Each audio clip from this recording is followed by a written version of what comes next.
Nos dirigimos por la ruta La Merced al Viewpoint, al mirador.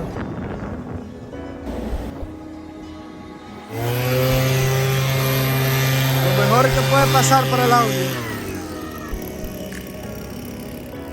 Justo detrás de mí se encuentra el Parque Marino de Santán y ahí se encuentra Moyenne, Île Moyenne, la isla que estuvo deshabitada durante 50 años.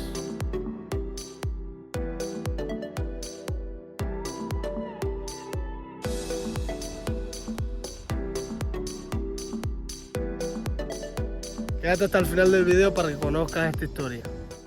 La isla Moyenne, con 9,9 hectáreas de superficie, se encuentra en el Parque Nacional Marino de Santán, en la costa norte de Mahé. El nombre deriva del francés que significa medio. Fue presuntamente utilizada por piratas en los siglos XVIII y XIX. Desde 1915 hasta la década de 1960, la isla estuvo abandonada. Desde la década de 1970 ha sido una reserva de flora y fauna. Entre 1946 y 1962, la isla era propiedad de Philip George.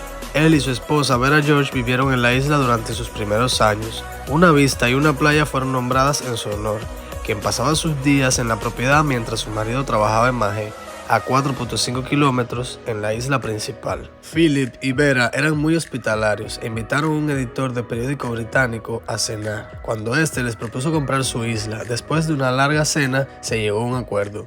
El invitado era Brendan Greenshaw, quien adquirió la isla por 8.000 libras, aproximadamente unos $13.000 americanos, y se propuso hacer de ella un lugar habitable. A sus casi 40 años, sin vivienda propia, soltero y con algunos ahorros para comprarse un apartamento, decidió dejarlo todo: el trabajo, sus amigos, todo lo que había ganado lo invierte en una aventura, comenzando una vida nueva y mudándose allí para siempre. Cabe recalcar que ahora Seychelles es un destino turístico con hoteles de lujo y todos los beneficios de la civilización. Algunas de las islas pertenecen a multimillonarios, pero a mediados del siglo pasado se podía comprar un terreno o parcela de tierra por una cantidad simbólica. Cuando Brandon compró Moyenne, en ese momento ningún ser humano había puesto un pie en la isla durante 50 años. La isla estaba tan cubierta de maleza que literalmente los cocos no tenían dónde caer. Con la ayuda de un amigo, René Antoine Lafortune, un nativo de las islas, construyeron 4.8 kilómetros de caminos de naturaleza. Durante 39 años, Greenshaw y Lafortune plantaron 16.000 árboles con sus propias manos y construyeron además casi 5 kilómetros de senderos. Operaron la isla como reserva de naturaleza, cobrando a los visitantes 12 euros para pasar el día en la isla y cenar en el restaurante Jolly Roger. Mientras que René venía a la isla ocasionalmente, Brandon vivió en ella durante décadas y nunca la abandonó ni una vez.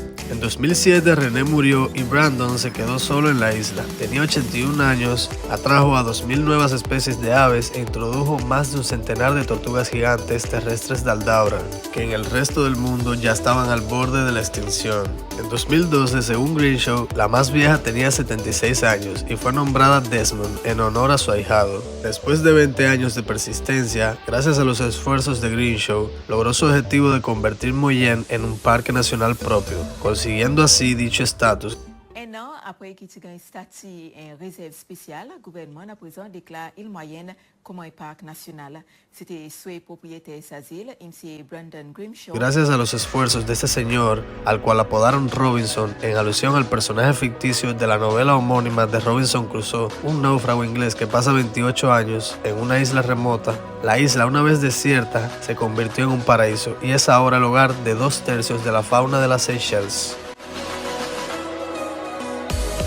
Por supuesto, pronto su historia se extendió rápidamente por todo el mundo y captó la atención de los medios. En 1996, Robinson escribió una autobiografía titulada Un grano de arena. En 2009 se produjo una película documental con el mismo nombre. Yes.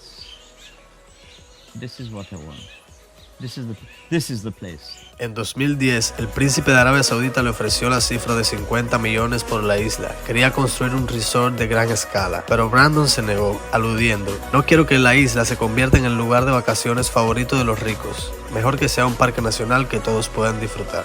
Una vez unos periodistas preguntaron al ermitaño si había experimentado la sensación de soledad. Y su respuesta simplemente los dejó atónitos. Sí, por supuesto, cuando rentaba un apartamento en Londres. Con el tiempo la electricidad llegó a la isla y se instaló un cable telefónico. En julio de 2012 Robinson falleció y antes de su muerte afirmó que si hubiese tenido más vidas, entonces las hubiera vivido en su isla. En el año 2013 una cabaña nueva fue construida y se estableció un guardia en la isla, recogiendo el coste de entradas de turistas. Ahora en la isla, además de un restaurante, hay un pequeño museo, una capilla donde están grabados en una placa los nombres de todos los dueños de la isla desde 1850 y un pequeño cementerio con 3 tumbas donde están sepultados Grimshaw y 2 piratas desconocidos. Actualmente solo puede ser visitada como parte de viajes organizados.